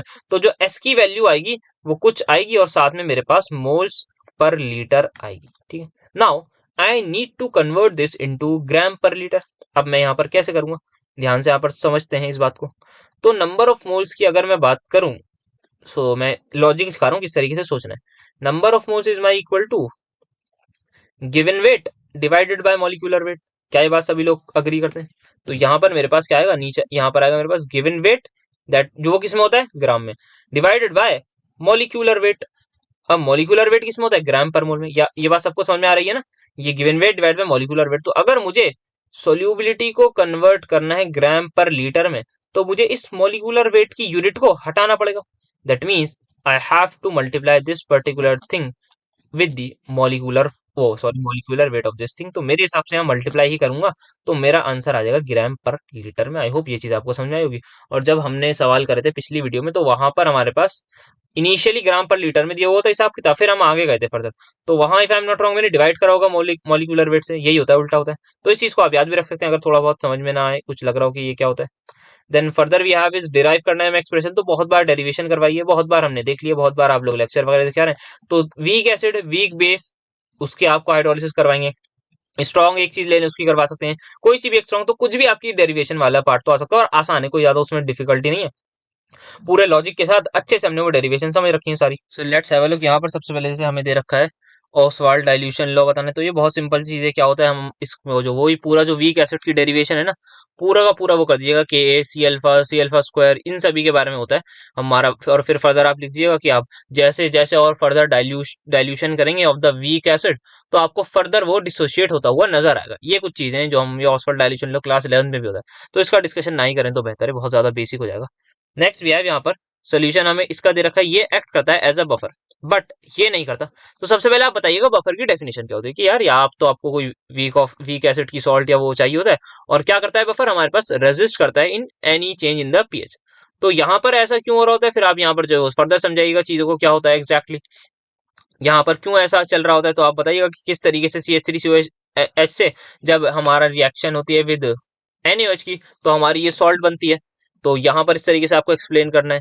फिर वो जो सॉल्ट है यहाँ पर आपको पूरा आप चाहें तो उसका वो वाली इक्वेशन बना दीजिएगा कि यहाँ पर हमारे पास वीक ही एसिड होना चाहिए, तभी हमारे पास के बी का आएगा। तभी हम देख सकते हैं कि कुछ ना कुछ हमारे पास क्या होता है इन दिस सिनेरियो। आपको याद होगा मैंने बताया था कि जब भी हम कोई चीज डालेंगे, H+ डालेंगे या OH नेगेटिव डालेंगे तो रिएक्शन फॉरवर्ड बैकवर्ड हमारे पास होती रहती है। आई होप आपको याद होगा, यार रुक जाओ मैं देखूं स्लाइड पड़ी। So I am talking about this, जैसे हमने बात करी थी कि ये हमारा वीक एसिड का डिसोसिएशन होता है। सो व्हाट वी सेड कि अगर मैं कुछ भी अमाउंट में बेस डालूंगा, कुछ भी अमाउंट में मान लेते हैं पहले बेस डाल देता हूँ, तो वो इस H+ को लेके जाएगा। द मोमेंट यहाँ से H+ गया तो हमें लगना चाहिए कि चलो चलो पीएच जो है वापस जो है वो हमारी कम हो जाएगी, सॉरी बढ़ जाएगी, क्योंकि H+ चला गया सोल्यूशन से, बेस आया था H+ देखिए, पर इक्विलिब्रियम हमारा फॉरवर्ड में आ जाएगा तो वापस H+ बन जाएगा। ठीक है, यहाँ पर हुआ था। देन हमने बात करी थी अगर मैं OH सॉरी सबसे पहले मैंने OH नेगेटिव का एडिशन बताया। क्या बताया मैंने इनिशियली, OH नेगेटिव अगर मैं डालूंगा तो H+ कम हो जाएगा, H+ कम तो इक्विलिब्रियम फॉरवर्ड में आ जाएगा। फिर आप बताएं कि अगर हम H+ डाल देंगे तो क्या होगा, तो हमें लगेगा भाई H+ हम बढ़ा रहे हैं, सो दैट मीन्स हमारी पीएच डिक्रीज होनी चाहिए, पर क्योंकि यहाँ पर इक्विलिब्रियम मेंटेन है, यहाँ पर H+ बढ़ेगा रिएक्शन बैकवर्ड, तो फॉरवर्ड बैकवर्ड का गेम होता है, जिसकी वजह से यहाँ पर ये सिनेरियो होता है। पर हमारे पास ऐसा स्ट्रॉन्ग इलेक्ट्रोलाइट जैसे NaCl HCl उनके केस में नहीं होता, तो ये चीज हम यहाँ पर नहीं कर सकते। So that's how we need to explain. Next सवाल पर अगर हम आए, यहाँ पर हमें बताना है करेक्ट और इनकरेक्ट। तो अगर हमने ऐड करा HCl is added to the water, the concentration of H ion हमारे पास जो है वो चेंज होगी। हाँ ऑब्वियसली अगर मैंने H+ डाला HCl डाला तो मेरी जो कॉन्सेंट्रेशन है H+ की वो इंक्रीज हो जाएगी, causing the ionic product of water to change. तो ये कह रहे हैं कि जो हमारा Kw है दैट इज आपका H+ इंटू OH नेगेटिव का प्रोडक्ट होता है। और अगर मैंने यहाँ पर H+ डाल दिया सो दैट मीन्स मैंने H+ की कॉन्सेंट्रेशन बढ़ाई, दैट मीन्स अल्टीमेटली मेरा Kw बढ़ना चाहिए या नहीं। हाँ सर लॉजिकली बात तो लग रही है, हमारे डायरेक्टली प्रोपोर्शनल है, but the point that I want to make is कि यार अगर हमने H+ की कॉन्सेंट्रेशन बढ़ाई, अगर हमने H+ की कॉन्सेंट्रेशन बढ़ाई तो ये पानी था हमारे पास। अब पानी से जब H+ रिएक्ट करता है तो या तो वो हाइड्रोनियम आयन बनाता है, या फिर मैं अगर एग्जैक्टली बात करूं तो यहाँ पर हमारे पास होगा क्या, ये जो H+ होगा ये OH नेगेटिव की कॉन्सेंट्रेशन को तो डिक्रीज कर देगा ना। H+ हमारे OH नेगेटिव की कॉन्सेंट्रेशन को डिक्रीज कर देगा, तभी तो मैं बोलूंगा एसिडिक सॉल्यूशन है। अगर यहाँ पर एसिडिक सॉल्यूशन हमारा बना रहे हैं हम, तो अल्टीमेटली क्या होता है उसमें H+ की कॉन्सेंट्रेशन ज्यादा, और वो कैसे होती है, हम जब हाइड्रोक्साइड आयन की या तो कॉन्सेंट्रेशन को पकड़ दे, क्योंकि यहाँ पर H+ बढ़ेगा तो कुछ कुछ वो हमारा जो है वो न्यूट्रलाइज होता रहेगा, तो अल्टीमेटली OH नेगेटिव पर फर्क पड़ेगा। तो हमारा Kw आई डोंट थिंक यहाँ पर चेंज होगा। तो यही लॉजिक से हम बता देंगे, इस तरीके से एक्सप्लेन कर देंगे कि H+ आ रहा है तो वो OH नेगेटिव को कहीं ना कहीं न्यूट्रलाइज कर रहा होगा। OH नेगेटिव की जो कॉन्सेंट्रेशन होगी, हम मानते हैं ना कि water is a weak acid और वीक बेस, हम मानते हैं इस बात को, तभी तो हम आयनिक प्रोडक्ट ऑफ वाटर तक पहुंचे थे। तो यहाँ जो हमारा H+ बढ़ रहा होगा वो H+ बढ़ेगा, सो दैट मीन्स हमारे पास कहीं ना कहीं आप देख सकते हैं प्रोडक्ट में H+ की कॉन्सेंट्रेशन बढ़ रही है, तो ये बैकवर्ड में जाएगी, बैकवर्ड में जाएगी तो कहीं ना कहीं OH नेगेटिव डिक्रीज होता हुआ नजर आएगा। आई होप सो लॉजिक यहाँ पर क्लियर होगा। बढ़ते हैं नेक्स्ट सवाल की तरफ। बफर के बारे में बात करना है, बहुत डिटेल में डिस्कशन हो चुका है, आई डोंट थिंक यहाँ पर इस पर टाइम स्पेंड करने का कोई भी यहाँ पर मतलब है। देन वी हैव यहाँ पर हमारे पास कैन पीएच हमारे पास लेस देन और मोर देन 14 हो सकती है एट 25। तो नहीं, 25 डिग्री पर हमें पता है KW की वैल्यू हमारी होती है 10⁻⁻14। तो हमारे जो पीएच स्केल की लेंथ है, हमारा एक पीएच स्केल होता है जो हम क्लास 11th में ही पढ़ते हैं, वहां पर उसी से रिलेटेड शायद सवाल लग रहा है मुझे कि पीएच की डिपेंडेंस क्या रहती है टेम्परेचर पर। तो जैसे जैसे मैं टेम्परेचर बढ़ाऊंगा वैसे वैसे जो मेरी न्यूट्रल पीएच है वो डिक्रीज होती रहती है। जैसे टेम्परेचर थोड़ा बढ़ा है तो साथ साथ, तो एक्चुअल में होता क्या है, जो हमारा KW है अभी यहाँ पर 10⁻⁻14 है, कुछ टाइम बाद इसकी वैल्यू जो है वो इंक्रीज हो जाती है, 10⁻12 हो जाती है, 10⁻10। तो KW अगर हमारे पास इंक्रीज होता है तो कहीं ना कहीं हमारे पास जो टोटल हमारे पास होती है, जैसे पीएच हमारे पास किसको मानते हैं हम, पीओएच प्लस पीएच या फिर PKW जो होता है वो हमारे पास जो है वो डिक्रीज हो जाएगा। तो PKW अगर हमारे पास कहीं ना कहीं डिक्रीज हो गया तो टोटल पीएच या पीएच स्केल की लेंथ भी डिक्रीज हो जाएगी। तो टेम्परेचर डिपेंडेंस ऑफ पीएच की यहाँ पर बात करनी है, उसी से रिलेटेड चीजें लिख दीजिएगा कि डिफरेंट डिफरेंट उस पर हमारे पास डिफरेंट डिफरेंट KW होता है, डिफरेंट डिफरेंट फिर PKW आ जाएगा, तो different length of the pH scale हो जाएगी। जैसे कहीं अगर 10⁻⁻12 हमारे पास आ गया किसी पर्टिकुलर टेम्परेचर पर KW, तो PKW आ जाएगा 12, और उसी का हाफ हमारे पास होती है न्यूट्रल पीएच दैट इज 6। तो हमारे पास जो है वो पीएच स्केल की फिर टोटल लेंथ हो जाएगी 12। तो ये यहाँ पर आपको बताना है कि न्यूट्रल पीएच की जो वैल्यू है that decreases on increasing the temperature. Then यहाँ पर ये बहुत खतरनाक सवाल जो हमें दिखने में लगते हैं, इसके बारे में यहाँ पर बात करी थी, KL कपूर में थे ये सवाल और उनका डिस्कशन भी रहा है हमारा ड्यूरिंग द थ्योरी लेक्चर, बहुत ज्यादा डेप्थ में वहां पर, तो फिर भी बात करी थी। तो यहाँ सिंपल सा स्टार्ट हमने किस चीज से किया था, हमने किया था कि साहब दो चीजें हमने बात करी थी इनिशियली, एक की किस तरीके से हमारा HA टूटता है, कोई भी आयनाइजेशन ऑफ वीक एसिड या वीक बेस की यहाँ पर ये बात करेंगे आपसे। हो सकता है आपसे वीक बेस पूछ लें, शायद एक कुछ सालों पहले वीक एसिड पर ही बात कर रहे हैं लोग। तो फिर हमने यहाँ पर दो चीजें देखी थी, दो चीजों की बात करी थी। एक बात करी थी मास बैलेंस और चार्ज बैलेंस। अब वो कैसे करेगा, तो हमने कहा था कि यार इनिशियली कुछ हमारे पास particular concentration of the acid होती है, उसका हम कुछ मास बोल देते हैं, या हमारे पास कुछ एसिड वैसे हम कॉन्सेंट्रेशन की ही फॉर्म में लेते हैं। अब कुछ टाइम बाद वो पर्टिकुलर एसिड HA- में टूट गया, कुछ अमाउंट टूटा होगा, कुछ नहीं टूटा होगा। तो जो टूटा होगा ऑब्वियसली जो जितनी कॉन्सेंट्रेशन यहाँ पर इसकी ब्रेकडाउन होगी, हमें पता है ना 1 - x x x करते हैं, तो यहाँ पर जो हमारे पास कॉन्सेंट्रेशन इसकी डिसोशिएटेड फॉर्म की है वही हमारे पास इसी की होगी। सो दैट मीन्स HA0 की जो हमारे पास इनिशियल कॉन्सेंट्रेशन है that will be equal to, अब टूटने के बाद जो HA बचा हुआ होगा वो कॉन्सेंट्रेशन, साथ में मैं अगर ऐड कर दूं A-, तो that will be equal to my initial. तो यहाँ पर हमारे पास मास बैलेंस इक्वेशन बनी थी, फिर K आपको पता है, फिर KW आपको पता है, तो ये बेसिक चीजें हमने बात करती है। अब हम आए थे मास बैलेंस और चार्ज बैलेंस पर, तो मास बैलेंस सबसे पहले हमने बता दिया था। देन हम आए थे फर्दर, हमने बात करी थी चार्ज बैलेंस की, और चार्ज बैलेंस इक्वेशन ये बोलती है, यहाँ पर कंफ्यूजन होती है कि यार यहाँ पर तो +1 है, यहाँ पर -2 है, चार्ज बैलेंस का ये मतलब नहीं होता। चार्ज बैलेंस का ये मतलब है आपने एसिड डाला था इनिशियली, एसिड डाला था, तो अगर आपने एसिड डाला तो वो क्या न्यूट्रल था, बिल्कुल न्यूट्रल था। पानी न्यूट्रल था, हाँ न्यूट्रल था। तो जो भी बाद में कुछ चार्ज स्पीशीज बनी है, बिल्कुल बनी है, H+ बना है, जैसे H3O पॉजिटिव बना है, OH- बना है, A- बना है। तो जितने भी हमारे, इस चीज का ये मतलब होता है जितना भी नेट चार्ज हमारे पास पॉजिटिव है उतना ही नेट चार्ज हमारे पास नेगेटिव होगा, क्योंकि हमारा solution has to be neutral, क्योंकि हमने कुछ उसमें चार्ज स्पीशीज डाली नहीं, तो वो लॉजिकली न्यूट्रल होना चाहिए। अब कोई बोल सकता है कि सर यहाँ से दिखने में तो नहीं लग रहा, तो मैं उसको ये काउंटर आर्ग्यूमेंट ये देना चाहूंगा कि ऐसा हो सकता है ना कि दो मॉलिक्यूल्स मेरे पास H3O पॉजिटिव के हो और एक एक इन दोनों का मौजूद हो, और लॉजिकली मेरे हिसाब से हो भी सकता है ऐसा कि हमारे पास ज्यादा H3O पॉजिटिव हो, तो इससे हमें कोई सोचने ज्यादा या परेशानी की बात नहीं है। यहाँ पर नेट हमें क्या देखना है, बस चार्ज का देखना है, और चार्ज हमारे पास जो है वो इक्वल होना ही चाहिए, तभी बात बनेगी। फिर हमने यहाँ पर KW की वैल्यू यहाँ से निकाली, इन्हीं तो इन तीनों चीजों का हमने यूज करा। फिर हम आए थे फाइनल अपने KA के एक्सप्रेशन पर। सभी को पता है KA क्या होता है हमारे पास, H3O positive into A- divide by HA। अब आप H3O पॉजिटिव को, if I am not wrong, as it is रखे रहने दीजिए। H3O पॉजिटिव को आप एज इट इज रखिए, आपको जो मैनिपुलेशन करनी है दैट इज विद HA और A-। अब मैं अगर HA की बात करूं तो HA के साथ मैं मैनिपुलेशन कैसे करूंगा, यहाँ से, तो यहाँ से मैं सबसे पहले HA बोल दूंगा, वो इक्वल होगा HA0 माइनस A- के। अब मैं A- की वैल्यू निकालने की कोशिश करूंगा, तो A- की वैल्यू मेरे पास एक तो यहाँ से आ जाएगी, A- दो जगह है, तो A- में एक तो यहाँ से वैल्यू निकालूंगा, फिर यहाँ पे मैं OH की भी वैल्यू पुट कर दूंगा, क्योंकि मुझे सभी चीजों को देखिएगा ध्यान से, सभी चीजों को मुझे या तो H3O पॉजिटिव में चाहिए, या फिर KW में चाहिए, या फिर HA0 में चाहिए। तो जो भी चीज है, जो भी फर्दर वेरिएबल्स हैं, जैसे यहाँ पर हमारा फर्दर वेरिएबल क्या है A-, यहाँ पर क्या है HA इज द वेरिएबल, तो HA0 चाहिए हमें और KW वो चाहिए, तो हमें इनको एलिमिनेट करने की सोचना है। फिर मैंने कहा चलो यार A- को इस तरीके से कर देता हूँ, H3O पॉजिटिव और माइनस कर दूंगा यहाँ पर OH-, पर मुझे याद है यार OH- है, ये अलग परेशान कर रहा है, तो फिर मैंने कहा इसको भी हटा देते। तो यहाँ से मैंने A- की वैल्यू निकाल ली, क्या निकली मेरे पास, H3O पॉजिटिव माइनस OH-, जिसको मैं लिख सकता हूँ KW बटे H3O पॉजिटिव। आई होप सो यहाँ से A- की वैल्यू आराम से क्लियर हो गई। हाँ सर, अब हम बात करने जा रहे थे अपना इनिशियली एच ए पर आए थे, तो एच ए की वैल्यू क्या बताई थी, H A not minus A negative. तो अगेन ए नेगेटिव तो नहीं चलेगा, एच ए नॉट हाँ चल जाएगा। क्यों चल जाएगा, क्योंकि उन्होंने भाई प्रूफ करने में बोला है, इसीलिए चल रहा है, वरना फिर मतलब मैं क्यों बोलता। तो उन्होंने कहा है कि आप ऐसा कर सकते हैं, तो ठीक है हम कर लेते हैं, अगर आप बोल रहे हैं प्रूफ हमें ऐसे ही करना है। तो फिर मैं यहाँ पर इसको रीअरेंज करता, अब यहाँ पर मैं ए नेगेटिव की वैल्यू पुट करता, सिंपल यहाँ पर आके आप छाप दीजिएगा वैल्यू, एलसीएम लीजिएगा, आंसर आपके सामने आएगा। आई होप सो किसी को भी कोई डाउट नहीं होना चाहिए। सिंपल यहाँ पर मैंने लॉजिक बताया, क्या बताया कि किस किस चीजों को छेड़ना है, किस किस चीजों को एज इट इज रखना है, किस तरीके से इक्वेशन लगानी है, ज्यादा अगर समझना है याद कर लीजिएगा, प्रोबेबिलिटी आने के चांसेस हैं यहाँ से। तो सबसे पहले ये आ गई। देन फर्दर यहाँ पर अच्छा के एल कपूर साहब की किताब है, जिससे यहाँ पर हमने लिया था कटआउट लेक्चर्स में, तो वहीं से ये एक्सप्लेनेशन किया। फिर यहाँ पर हमसे बोलते हैं कुछ आपको आपसे अप्रोक्सीमेशन करवाते हैं। क्या है अप्रोक्सीमेशन, जैसे कि सबसे पहले आप देख सकते हैं कि अगर हमारे पास H3O पॉजिटिव की जो कॉन्सेंट्रेशन है वो इससे ज्यादा हो, मतलब 10⁻⁻5 हो, -4 हो, तो काफी भारी मात्रा में हमारे पास H+ हो जाएंगे। फिर हम देखते हैं यार इनका रेशियो जो है वो इससे छोटा आ जाएगा। दैट मीन्स हम बोलेंगे कि यार ये इस चीज को हम कहीं ना कहीं निगलेक्ट कर सकते हैं। सर कैसे आप इस बात को बोल रहे हैं, तो ध्यान से समझिएगा। एक वैल्यू है मेरे पास 10 और एक वैल्यू है मेरे पास 1/10, 1/10/100। तो 10/100 मेरे पास इक्वल होगा दिस, तो इन दोनों को मैं माइनस करूंगा तो 9.9 आ रहा है ना लगभग। तो इसी वजह से यहाँ पर हम मानते हैं कि यार अप्रोक्सीमेटली इनको हम नेग्लेक्ट करके चलते हैं। तो फर्स्ट अप्रोक्सीमेशन हमारी इस तरीके से, आई होप आप टाइम्स के फॉर्म में समझ में आएंगे किस तरीके से मैंने बोला। ये 10 है और 1/10 इज योर, इसको मैं जब डिवाइड कर दूंगा 1000, तो यहाँ पर आप देख सकते हैं 1000 या 10, यहाँ पर 1/100 का ही डिफरेंस है। आई होप ये चीज आप लॉजिक यहाँ पर समझ पा रहे होंगे। तो यहाँ हमारा एक्सप्रेशन बन जाएगा। तो हमने क्या करा, H0 पॉजिटिव माइनस KWy करा, तो यहाँ से ये लोगों को हम उड़ा देंगे यहाँ से डायरेक्टली।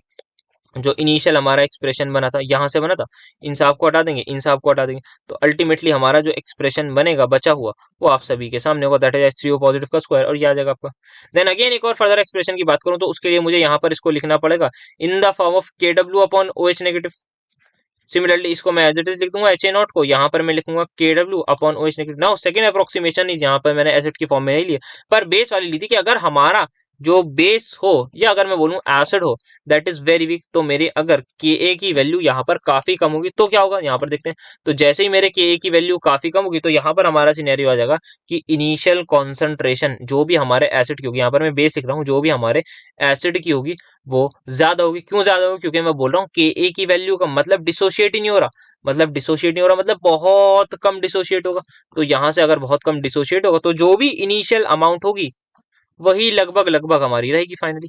तो यहाँ पर ये दूसरी अप्रोक्सीमेशन में लगाऊंगा कि HA0 की जो वैल्यू है वो या तो बड़ी होगी या लगभग हमारी इक्वल होगी। वैसे तो हमें बड़ी मानने का थोड़ा सा वो रहेगा, और फिर अल्टीमेटली मैं बोल दूंगा जो इनिशियल कॉन्सेंट्रेशन मेरी यहाँ पर HA0 की है that is again my greater than या इक्वल टू, यहाँ पर आ जाएगा मेरे पास H+।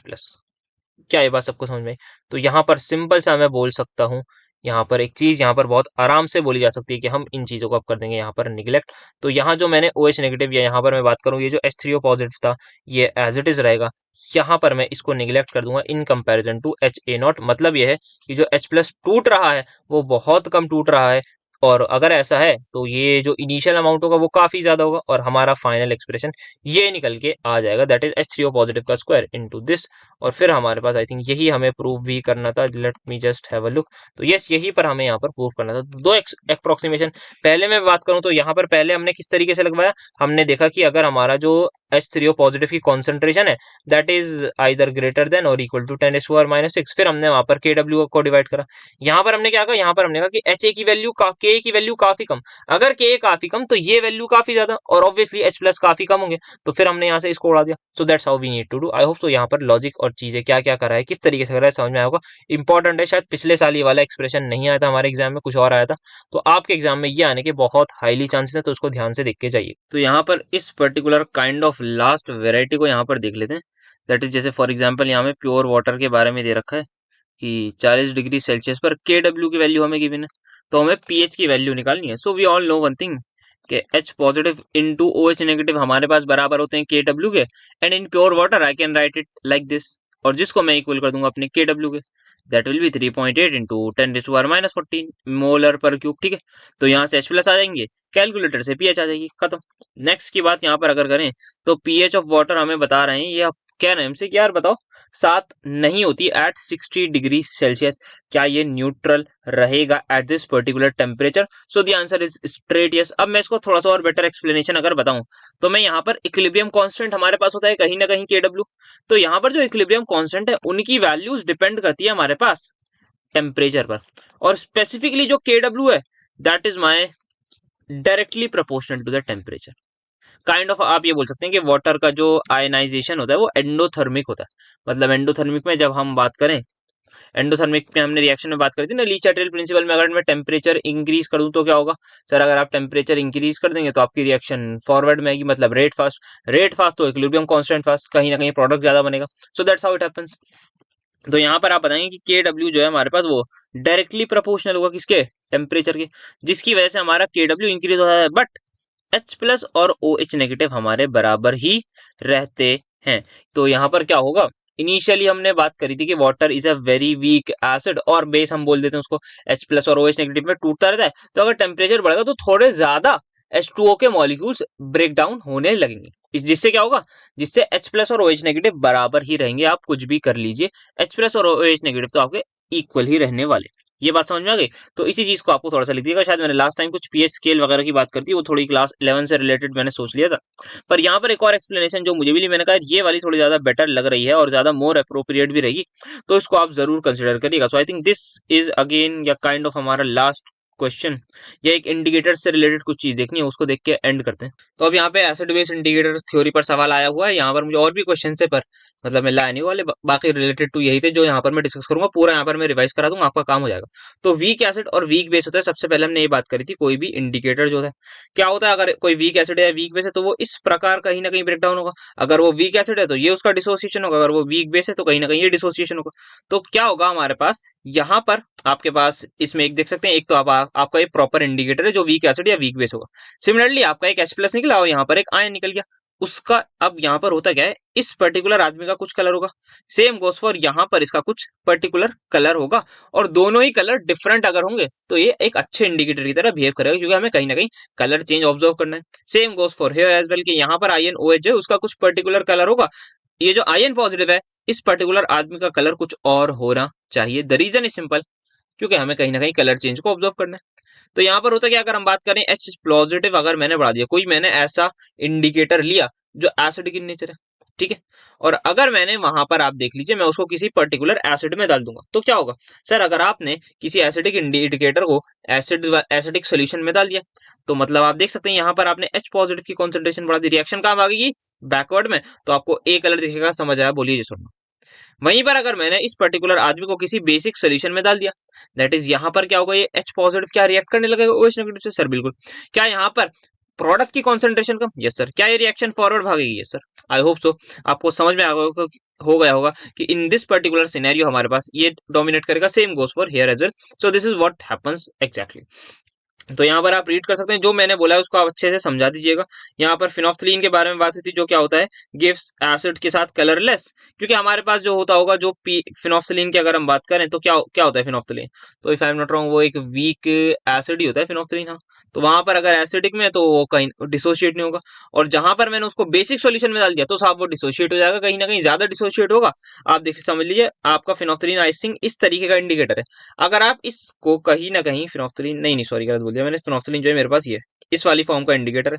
तो फिनोफ्थलीन हमारे पास इस पर्टिकुलर आदमी से बिलोंग करता है, और ये चीज आपकी कलरलेस होती है, ये चीज आपकी पिंक कलर की होती है। तो पिंक कलर मुझे बताइए कब आएगा सर, जब आप बेसिक में डालेंगे, बेसिक सोल्यूशन में डालेंगे, ये H+ OH नेगेटिव के साथ रिएक्ट करेंगे, रिएक्शन फॉरवर्ड आएगी और आपका बहुत ज्यादा product that is ion negative मिलेगा, दैट इज फिनोफ्थलीन का जो भी आयन होगा। तो इसी तरीके से यहाँ पर लिखा होता है। फिर आपके पास एक इक्विलिब्रियम कांस्टेंट होता है जिसको हम बोल देते हैं इंडिकेटर कांस्टेंट। सिंपल सी चीज यहाँ पर डिस्कस करेगी। डिफरेंट कलर के बारे में यहाँ पर बात कर लिया गया।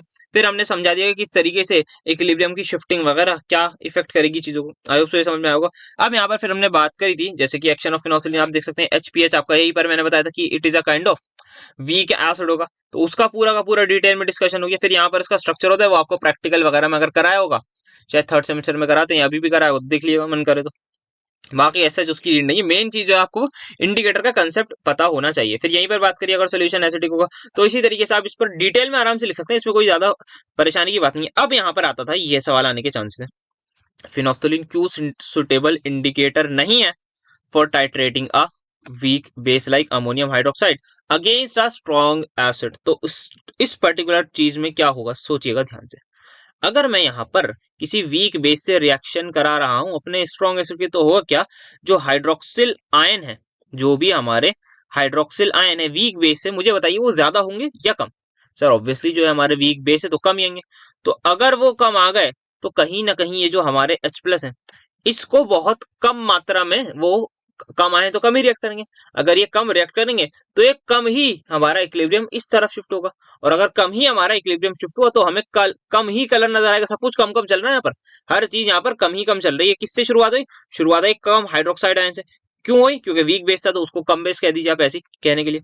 कम हाइड्रोक्साइड आयन तो उससे क्या होगा सर? कम H प्लस से रिएक्शन। कम H प्लस से रिएक्शन से क्या होगा? कम रिएक्शन फॉरवर्ड में आएगी। कम रिएक्शन फॉरवर्ड में आने से क्या होगा? कम पीएच नेगेटिव बनेगा। कम पीएच नेगेटिव के बनने से क्या होगा? कम पिंक कलर आएगा। That's it. I hope so समझ में आएगा। कम कम की कहानी आपको बहुत अच्छे से यहाँ पर क्लियर हो गई होगी। तो देख लीजिए यहाँ पर ये लिखा हुआ है, कम कम की कहानी को आप अपने अल्फाजों में आराम से लिख सकते हैं, इंग्लिश में लिखना होगा बस। तो pink colour doesn't appear eight just and point. ठीक है ठीक है ठीक है सफिशिएंट। तो आपको जो है वो अच्छा खासा वीक बेस डालना पड़ेगा, और अगर आपने अच्छा खासा वीक बेस डाल दिया तो मुझे बताइए क्या होगा। तो सर हम तो एंड पॉइंट निकालना चाह रहे थे कि भाई कितनी पर्टिकुलर वॉल्यूम लग रही होगी किसी एक चीज की। मान लीजिए हमारे पास एसिड रखा होगा, हम बेस डाल लेंगे ऊपर से, तो हमें पता ये करना था कि कहाँ पर एंड पॉइंट आ रहा है। अब हमने देखा यार यहाँ तो बहुत लाइट पिंक कलर या आ भी नहीं रहा, तो हमने फर्दर डाल दिया, तो हमने देखा कलर आ गया, हम तो खुश हो गए कि कलर आ गया। पर भाई वो कलर इस वजह से आया होगा कि हमने एक्सेस में डाल दिया, तभी रिएक्शन हमारी फॉरवर्ड में आई होगी। तो जो एंड पॉइंट है वो पहले ही आ चुका था और हमें पता भी नहीं लगा, और अगर हमें पता भी नहीं लगा तो इंडिकेटर का फायदा क्या? सर बात तो सही कह रहा। तो फिर क्या मतलब वो इंडिकेटर का, अगर हमें कलर चेंज से ये नहीं पता लगा कि एंड पॉइंट आ गया तो क्या फायदा उस टाइट्रेशन का? आई होप सो आपको लॉजिक यहाँ पर बहुत अच्छे से इस भाषा में समझ में आएगा। देन हमने बात करी थी यहाँ पर मिथाइल ऑरेंज की, तो बस मिथाइल ऑरेंज उल्टा है फिनोफ्थलीन का। This is something what which is like weak base हमारे पास। तो सारी की सारी वीक बेस की कहानी आ जाएगी। अब यहाँ पर अगेन सवाल ये बनेगा कि टाइट्रेटिंग वीक एसिड पे तो आप सेम चीज लिखेंगे कि यार ये OH नेगेटिव कम दे रहा है। अगर ये OH नेगेटिव कम दे रहा है, नहीं सॉरी गलत बोल दिया, इसके साथ नहीं, वीक एसिड की बात करनी थी। जो वीक एसिड है वो कम H प्लस देगा, यहाँ तो हम उसकी बात कर रहे हैं ना, वीक एसिड या वीक बेस। कम H प्लस देगा, कम OH नेगेटिव से रिएक्शन, कम OH नेगेटिव से रिएक्शन होगी तो कम रिएक्शन फॉरवर्ड, कम रिएक्शन फॉरवर्ड तो कम Me पॉजिटिव का बनना, कम Me पॉजिटिव तो कम रेड कलर, कम रेड कलर तो कम एंड पॉइंट। मतलब कि मुश्किल से हमें एंड पॉइंट मिलेगा। तो हम देखेंगे यार येलो हल्का हल्का येलो से रेड हो रहा है पर हो भी नहीं रहा, फिर हम थोड़ा सा और डालेंगे, तब तक भाई हमारा एंड पॉइंट कब का जा चुका होगा। हम देखेंगे यार ये तो अब आ रहा है, तो हम खुश रीडिंग नोट करेंगे पर वो गलत होगी, तो हमने हमारी चॉइस ही गलत थी। तो आपको समझ में आएगा क्या चॉइस हमें करनी है, किस तरीके से हमें चीजों को करना है, वो यहाँ पर बताया गया था। तो आई होप सो यहाँ पर ये दोनों कंसेप्ट क्लियर होंगे। प्यूरी शर्मा का कट ऑफ दिया था। अच्छा एक चीज बता दूं, केएल कपूर से न्यूमेरिकल बहुत आए हुए हैं आयनिक इक्विलिब्रियम के पेपर में, जितने भी आए ना मैक्सिमम सवाल आपको केएल कपूर साहब की किताब में मिल जाएंगे। तो उसकी या तो मैं पीडीएफ अगर मैंने डालनी रखी होगी तो मुझे याद दिला दीजिएगा, मैं अपलोड कर दूंगा आयनिक इक्विलिब्रियम वाली। आप लोग भी वहां से जाइएगा, न्यूमेरिकल्स को थोड़ा सा देख लीजिएगा वहां पर, और आपको प्रॉपरली सोल्यूशंस भी मिल जाएंगे। इंडेक्स सबको पढ़ना आता है, वहां पर आप आयनिक इक्विलिब्रियम मिल जाएगा उसी पर्टिकुलर बुक में, तो आराम से देख लीजिएगा। और जो भी न्यूमेरिकल है उनको वहां से भी एक बार गो थ्रू कर लिएगा, ताकि थोड़ा आपका एडिशनल फायदा हो जाएगा। एक आध सवाल एक्स्ट्रा मिला है तो देख लिएगा, बाकी कुछ डिफिकल्ट से लगे तो हाँ लेट इट भी, मतलब ऐसा भी नहीं है कि वो भी आएगा। पीवाईक्यूज आर मोस्ट इंपॉर्टेंट, तो जो भी पीवाईक्यू से रिलेटेड है वही आपका मेन गेम रहेगा। तो उसी के अराउंड जो आपको केएल कपूर में मिल जाए उन्हीं चीजों को आप देख लिएगा। मेरा तो ये आपके लिए राय रहेगी, इससे इतने खास दिखे नहीं। पर आयनिक इक्विलिब्रियम से मैं देख रहा था जब मैंने ऐसे ही ग्रोथ हो रही, मैंने कहा ये सवाल पीवाईक्यू में इससे रिलेटेड भी है। सोल्यूबिलिटी प्रोडक्ट के काफी सवाल आपको मिलेंगे वहां पर, तो आप तैयार रहिएगा, थोड़ा सा देखिएगा। आपको एक मल्टीपल आयन वाला कराया था मैंने, शायद फर्स्ट वीडियो में कराया था, जिसमें क्लोराइड ब्रोमाइड आयोडाइड आए थे, शायद उससे रिलेटेड सवाल भी है। आपका Ag2CrO4 से रिलेटेड भी आपका सवाल मिलेगा वहां पर, तो उसको जरूर जाके देखिएगा। मैं बोलूंगा आपका कहीं ना कहीं एडिशनल फायदा हो जाएगा। बाकी जो लोग रात को भी मतलब एग्जाम से पहले देख रहे हैं तो यार आप फिर ये देख लो, मतलब यही देख जाओ, बहुत है आपके। That's it for today's lecture. मिलेंगे बहुत जल्द आप सभी से कंडक्टेंस या सॉलिड स्टेट के किसी वन शॉट के साथ, देखते हैं जो भी होगा अकॉर्डिंगली वहां पर उसको डिस्कस कर लिया जाएगा। तो मिलते हैं आपसे उसी लेक्चर में। आई होप मजा आएगा। केएल कपूर की साहब जरूर गो थ्रू कर लिया, अगर आप रात में नहीं देख रहे एग्जाम से पहले तो वो आपके लिए काफी फायदेमंद रहेगी। मिलेंगे आपसे बहुत जल्द नेक्स्ट लेक्चर में। Thank you so much for attending my lecture.